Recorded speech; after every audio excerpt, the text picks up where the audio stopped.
Movie की शुरुआत में हम निका नाम की एक छोटी सी बच्ची को उसकी फैमिली के साथ देखते हैं, लेकिन अचानक से उसका एक्सीडेंट हो जाता है और निका अपने पेरेंट्स को वहीं पर खो देती है। अब निका के पास कुछ नहीं बचता सिवाय उसकी मोम के नेकलेस के अलावा। फैमिली को खोने के बाद निका एक ऑर्फनेज चली जाती है। यहाँ पर आने के बाद निका की लाइफ पूरी तरह से बदल जाती है।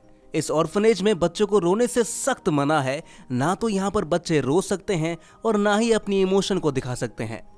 इसीलिए बच्चे इस ऑर्फनेज को ग्रेव कहते हैं, जहाँ बच्चों को किसी लाश की तरह रहना पड़ता है। खैर, निका जब यहाँ पर पहुंची तो उसकी मुलाकात यहाँ की हेड मार्गरेट से होती है, जो किसी भी पर्सनल चीज को अंदर ले जाने से मना करती है और एक बच्चे से निका का नेकलेस उतरवा लेती है, जो कि निका की मॉम की आखिरी निशानी थी। निका की इस ग्रेव में एडलाइन नाम की एक लड़की से अच्छी फ्रेंडशिप हो जाती है। ये दोनों बचपन से टीनेज तक यहीं पर साथ रहते आए हैं, लेकिन फिर कुछ वक्त के बाद निका को एक कपल अडॉप्ट कर लेते हैं। निका भी इस कैद की दुनिया से आजाद होना चाहती थी और एक नई जिंदगी की शुरुआत करने के लिए वो इस कपल के साथ जाने लगती है। लेकिन तभी उनको पियानो की आवाज आती है, जो कि राइजल प्ले कर रहा था। राइजल के पियानो को सुनकर ये कपल एना और नॉर्मन इससे बहुत इंप्रेस हो जाते हैं। राइजल इस अनाथ आश्रम का सबसे काबिल बच्चा था, इसलिए उसे हर कोई अडॉप्ट करना चाहता था। लेकिन निका को राइजल बिल्कुल पसंद नहीं था। ये कपल ट्रायल पीरियड के लिए निका के साथ राइजल को भी अपने साथ ले जाते हैं। हालांकि निका राइजल के साथ रहना नहीं चाहती थी, लेकिन मजबूरन उसे रहना पड़ता है। जब वो घर पर पहुंचे तो उन्हें ये पता लगा कि एना और नॉर्मन का बेटा भी पियानो बजाता है, लेकिन कुछ ही समय पहले उसकी मौत हो गई थी। यही वजह थी कि वो कपल राइजल की तरफ खींचे चले गए। वही राइजल अपने कमरे में कोई दवाई खा रहा था और उस बॉक्स को वो ड्रॉर में छुपा देता है। उसी वक्त निका राइजल के रूम में एडॉप्शन के बारे में पूछने के लिए आती है, लेकिन राइजल निका से कहता है, अगर तुम चाहती हो सब कुछ ठीक रहे तो मेरे कमरे में मत आना तुम। उसी रात डिनर के वक्त जब नॉर्मन अंकल ऑर्फनेज में इनके रिश्ते के बारे में पूछता है तो निका कहती है कि हर सिबलिंग की तरह एक साथ बड़े हुए हैं। ये सुनकर राइजल मेज के नीचे से निका के पैर पर हाथ रख के उसकी बात को रिपीट करता है। फिर निका उठकर चली जाती है वहाँ से और राइजल भी उसके पीछे जाता है। निका राइजल को उससे दूर रहने के लिए कहती है और अपने कमरे में सोने चली जाती है। सोने के बाद निका सपना देखती है अपने पास्ट के बारे में, कि कैसे अनाथ आश्रम में बच्चों को रोने से सख्त मना किया जाता था कि अगर कोई रोए तो उन्हें एक राक्षस उठाकर ले जाएगा। इतने में एक लड़का आकर बताता है कि राइजल की तबीयत फिर से खराब हो गई है और जब सब बच्चे जाकर देखते हैं तो मार्गरेट बड़े प्यार से राइजल को दवा दे रही होती है। लेकिन तभी निका को दिखता है कि उसे किसी ने अंधेरे कमरे में बंद कर दिया है और निका की आंख खुल जाती है। अगली सुबह राइजल और निका स्कूल जाते हैं। आज दोनों का स्कूल में फर्स्ट डे है। निका को स्कूल में पहले दिन ही एक दोस्त मिल जाती है जिसका नाम बिली है। वही राइजल का लियोनल नाम के एक लड़के से झगड़ा हो जाता है, क्योंकि राइजल ने लियोनल को कहते हुए सुना था कि वो अगले हफ्ते निका के साथ इंटीमेट हो जाएगा। वही स्कूल में राइजल का पहला दिन है, इसलिए टीचर उसे बस वार्निंग देके छोड़ देते हैं। इसके बाद हम देखते हैं कि राइजल गुस्से में खुद को कमरे में बंद रखता है। उसके थोड़ी देर बाद निका उसके कमरे में आती है और उसके जख्म पर दवाई लगाती है, पर राइजल उसे खुद को छूने नहीं देता। अब अगली सुबह एना निका को राइजल के कमरे में रखने के लिए कुछ कपड़े देती है। निका जब राइजल के कमरे में आती है तो उसकी पर्सनल चीजें देखने लगती है। तभी राइजल आ जाता है, पर निका उससे दोस्ती करना चाहती थी, लेकिन राइजल को पता था कि निका उसे राक्षस समझती है। जिसके बाद स्कूल में फिर राइजल लियोनल को निका के पास देखकर उससे दूर रहने को कहता है। अब स्कूल खत्म होने के तुरंत बाद पूरा परिवार शॉपिंग के लिए जाते हैं। एना निका को एक ड्रेस ट्राई करवाती है। जब वो बेल्ट लगाती है तो निका को वैसी ही घुटन महसूस होती है जैसा उस अनाथ आश्रम में अंधेरे कमरे में बांधने पर हुआ था। उस वक्त किसी ने निका का हाथ पकड़ कर रखा था, लेकिन वो हाथ किसका था ये बाद में पता चल जाएगा। उसके बाद हम निका को एना के पास देखते हैं तो उसे पता चलता है कि आज रोज डे है।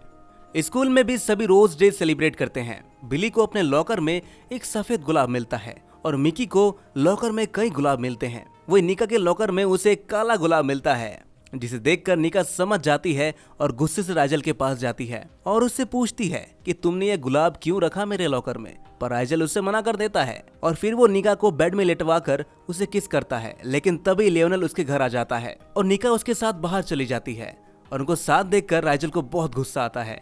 वही खराब मौसम के कारण निका जल्दी घर आ जाती है। घर के अंदर आकर वो देखती है कि राइजल पियानो बजा रहा था, तो उसे बहुत पसंद आता है। लेकिन जब निका उसके पास जाती है तो राइजल उसे खुद से दूर रहने को कहता है। उसके बाद रात को लियोनल निका को एक वीडियो मैसेज भेजता है जिसमें दिख रहा था कि राइजल ने उसे पीटा है।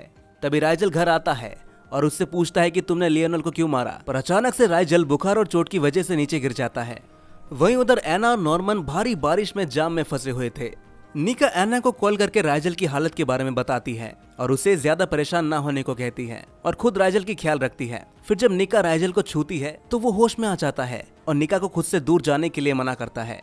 तभी कहानी पास्ट में मुड़ती है, जहां मार्गरेट राइजल से निका का नेकलेस इसलिए उतरवाती है ताकि वो उसे सेफ रख सके। और जब मार्गरेट निका को डांटती है तब राइजल अपना हाथ काट लेता है ताकि मार्गरेट उस पर ध्यान दे। वो एडलिन जानती थी कि राइजल निका से प्यार करता है, लेकिन राइजल के कहने पर उसने किसी को कुछ नहीं बताया। कहानी प्रेजेंट में आती है दोस्तों।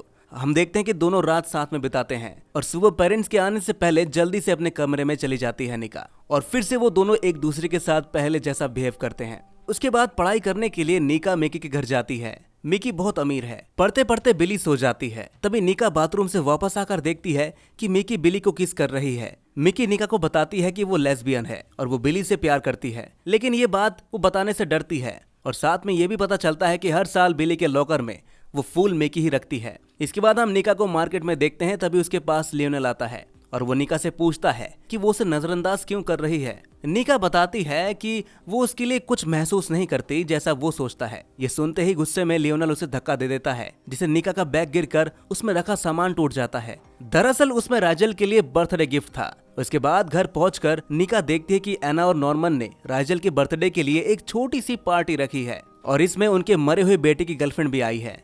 एना इस बर्थडे सेलिब्रेशन पर एडलिन को भी बुलाती है, जिससे निका बहुत खुश होती है। तभी एना बताती है कि हम तुम दोनों को अडॉप्ट कर रहे हैं, लेकिन उनके बेटे की गर्लफ्रेंड को ये पसंद नहीं आता और वो गुस्से से चली जाती है। वो कहती है कि आप दोनों कैसे इन्हें अपने बेटे की जगह दे सकते हैं। ये सुनकर एना और नॉर्मन बहुत ज्यादा अपसेट हो जाते हैं। हम देखते हैं कि अकेले में एडलिन और निका आपस में बात कर रहे हैं। वहीं एडलिन बताती है कि वो मार्गरेट की सच्चाई सबके सामने लाना चाहती है और इसके लिए उसे निका की मदद चाहिए, क्योंकि वहाँ पर सबसे ज्यादा बुरा सलूक निका के साथ ही हुआ था। लेकिन निका दोबारा मार्गरेट के सामने जाने से डरती है, इसीलिए वो इससे मना कर देती है।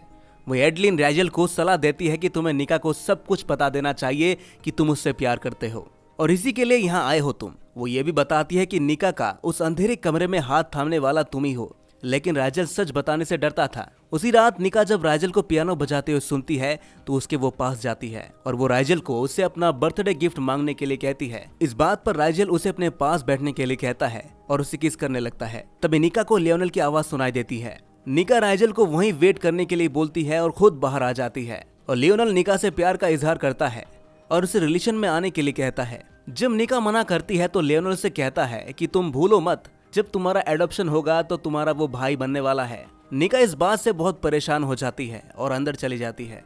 राइजल निका से कहता है कि मैं तुम्हारे लायक नहीं हूँ, मैं तुम्हें खुश कभी नहीं रह सकता, तुम्हें मेरे साथ रह के कोई खुशी नहीं मिलने वाली। पर अब निका राइजल से प्यार करने लगी थी।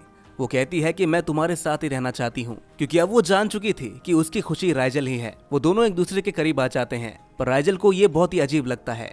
पर राइजल को अब भी लगता है कि वो निका के लिए सही नहीं है।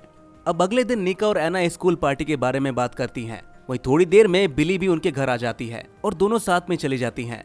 फिर एना राइजल को पार्टी में जाने के लिए पूछती है, पर वो जाने से मना कर देता है। उधर मिकी बिली को अपने प्यार का इजहार करती है, पर बिली गुस्सा हो जाती है। वहीं हम अब राइजल को देखते हैं जो घर छोड़ के जा रहा था। उधर पार्टी में निका पहुंचती है और बिली को बहुत ज्यादा नशे में देखती है और लियोनेल भी इस पार्टी में मौजूद था। वो अपनी गलती के लिए निका से माफी मांगता है और बाद में लियोनेल निका को एक कमरे में ले जाता है और उसके साथ जबरदस्ती करने की कोशिश करता है। तभी वहां पर राइजल आ जाता है और लियोनेल को पीट देता है। फिर बाद में लियोनेल वहां से भाग जाता है। उसके बाद निका और राइजल एक दूसरे से प्यार का इजहार करते हैं और वहीं पर इंटीमेट हो जाते हैं। उसके बाद जब वो दोनों वहां से जाने लगते हैं तो लियोनेल वहां पर आता है। लियोनेल उनका सच सबके सामने बताने की धमकी देता है और उनके पीछे से गाड़ी भगाने लगता है। वो दोनों बचने के लिए नदी में कूद जाते हैं और निका को अस्पताल में होश आता है। एडलिन उसे सब कुछ बताती है। ये भी बताती है कि राइजल कोमा में है, मार्गरेट की कस्टडी में है वो, क्योंकि अब उसने एडॉप्शन की कस्टडी के लिए मना कर दिया है। अगले दिन निका मार्गरेट के खिलाफ केस करती है और कोर्ट में